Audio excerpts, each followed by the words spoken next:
So, yeah. So it came to like, I think we can all say in the Free Britney movement, because like, I don't want to speak on everyone's behalf because we all have different thoughts, but in theory, we were all very much right and vindicated. Yeah. However, so when it started, someone just randomly sent me, as if you don't know, or if you do know, there is a Free Britney LA account, and they originally like had like not really much followers. They were just trying to get like traction because there was like 3 or 4 people that were already protesting at the courthouse. But like it was starting to come, like Britney's abuse was obviously becoming more transparent to the world.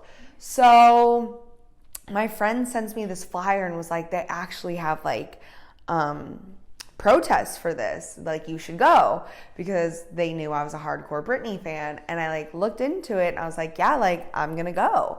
And the first time I showed up, there was like maybe like 7 to like 15 people. And then like there was another time where it was like literally like 5 to like 10 of us. Like it was not that much. And sometimes media would show up, sometimes they wouldn't. But at the beginning, when they did show up, they were like mostly making fun of us and making us look like crazy on TV.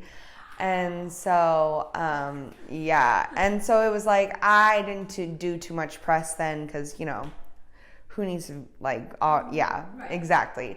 So anyways, but then through them trying to like make us look kooky and this and that, more people started paying attention, and then gained more traction. And I first became a big part of the movement because I felt like Britney's mental health was being exploited. And as someone who has like very severe mental health issues, it's really hard to advocate for yourself, especially when you have mental health issues and the medical system in America specifically is so horrible. And what my therapist likes to call is you have to be the squeaky wheel, meaning you have to keep calling, you have to keep on top of the doctors, you have to keep track of everything. And most mentally sick people can't do that. But also I'd like to say that we have no proof that Britney was mentally sick at the time of all of this. But regardless, after 13 years of abuse, I would just kind of personally, and I think safely assume that there's repercussions of mental health issues that come with being abused and locked in your like house for 13 years. So, but I had personally went through a 5150 hold, and Britney had gone through a 5150 hold, and that's something they really used to constitute the conservatorship and justify it, which is completely wrong. Mentally unstable or mentally ill people, they still have their own rights to their body, to their life, and to just completely have a conservatorship thrown in place based off of just that kind of evidence, quote unquote, just in case someone's just listening to audio, quote unquote, that it's wrong and it's not legal. It's literally, at the end of the day, no, even if it's wrong, it's just not legal, literally. So I kind of wanted to bring awareness and be transparent about what you go through in a 5150 hold, and what that is like, and what a mental hospital is like, and all that. And it's really dark. You get like an hour of like daylight, like where you get to go outside. They're not good places. And even if you have good health insurance, unless you're like going to like a fancy place where you're paying like tens of thousands of dollars to be there, the mental health facilities in America are not good. So if anything, it makes your mental health like worse. And on top of it, they can force you to take any kind of drugs that they want, and you don't really have a say over it. You can ask to speak to a doctor. But yeah, I could go on and on about like what's wrong. But anyways, I really wanted to open up to people to what that happens, and if it could happen to Britney Spears, it could happen to you. Yeah. But then slowly into that, for legal reasons, I can't unfortunately say too much, but my own grandmother's going through an elder abuse right now, and through the Free Britney movement, it's really helped me. Not only the people around me have supported me, but it's given me resources to help my grandma, to try my best that I can to help better understand situations, how we get here, how this could happen to someone. And quite frankly, the scary part is you could put a stranger into conservatorship that you've never met. And at the rallies, there's people, and I'm talking like 40, 50, 60-year-olds coming in talking about their 89 or their 80 to 90, 100-year-old parents, and they're flying in from different states to speak at our rallies to bring awareness because, you know, in theory, our country doesn't really care about what's happening to elderly people. And the millennials and the Gen X and Gen Zers, we're all next. And so if we can help reform change now. So at first, I guess you could say in simple terms, I was a mental health advocate and trying to bring awareness to that, to Britney, to the rights that you have. And then it became more about helping my own family member, my own grandmother. And that became really personal.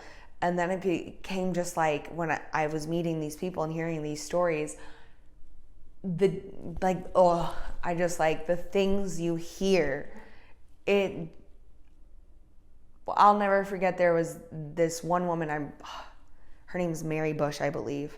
She spoke at the rally, and it was the worst conservator abuse I ever heard, and I just broke out into tears. So, like I said, if it could happen to Britney Spears in front of our own eyes for 13 years, it could literally happen to any single person in America, no matter what state you live in. Yeah.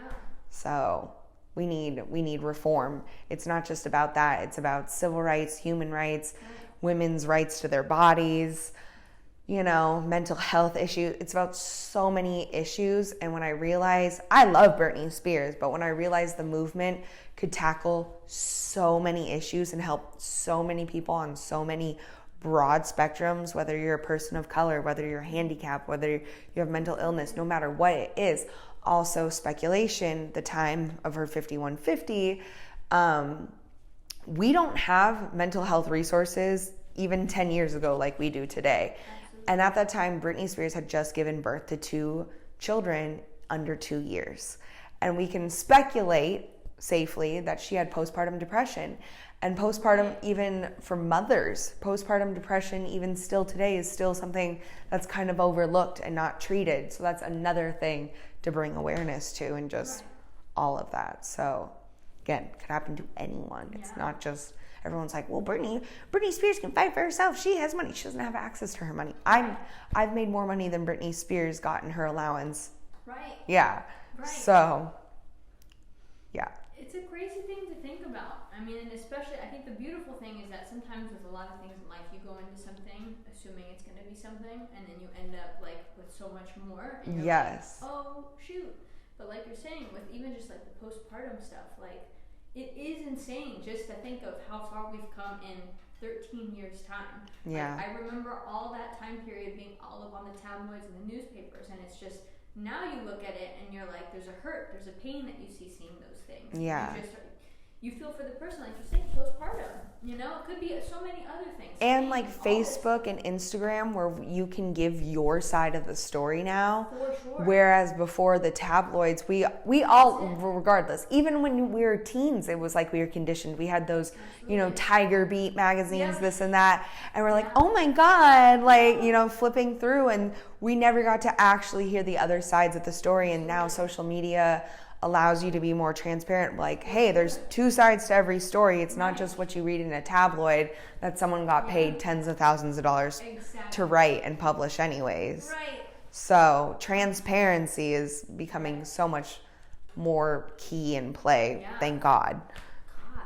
Yeah. This puts into perspective. I don't know. It's crazy just to see how life has progressed in that way. Like, right. It's like at times you kind of feel like, okay, life's kind of crazy. What the heck's up with everybody? It still feels like 2014. It feels that way sometimes. Yeah. But then when you really sit and look back, you're like, we have come a long way from just this whole movement, from your perspective of people through mental health, like you're saying, from having Instagram available and Facebook and Twitter to say how you feel. Like, it's come a long way, and I think that that's super beautiful. And through this conversation, I'm like, oh shoot, she's so right. What? There's everything's, I feel like, a double-edged sword. You know, social media can be such like a great tool can also be harmful. So I think at the forefront, mental health for everybody, no matter who you are, where you come from, is so important.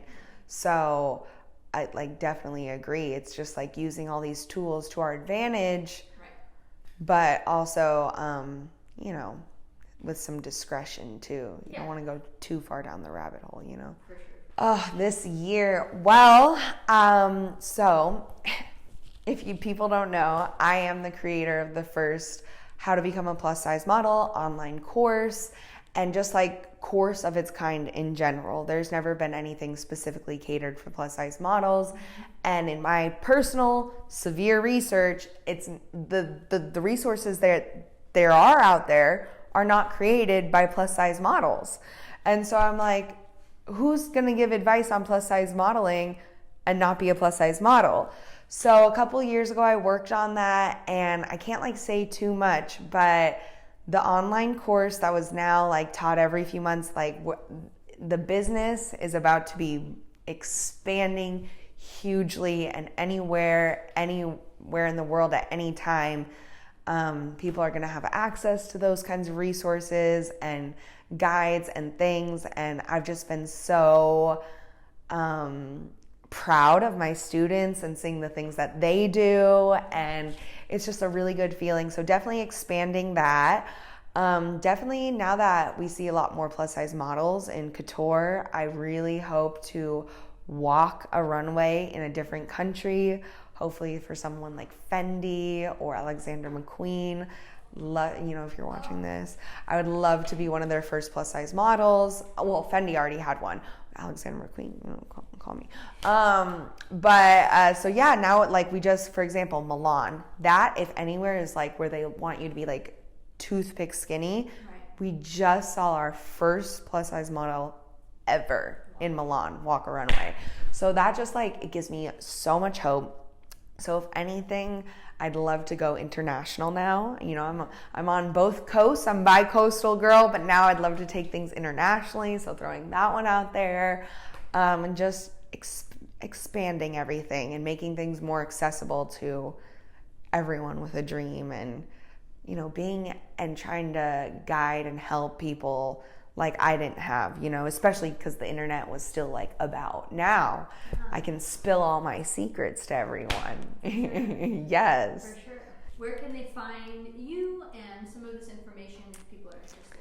You guys can find me at Instagram, Hayley Herms Official, YouTube, Hayley Herms Official, Facebook, if you're on there still, Hayley Herms, TikTok, Hayley Herms Official, HayleyHerms.com. Especially my website, you can, especially if you want to look for anything, everything's connected there. So yeah, and then just not to be like, but you can Google me and just find me everywhere, right?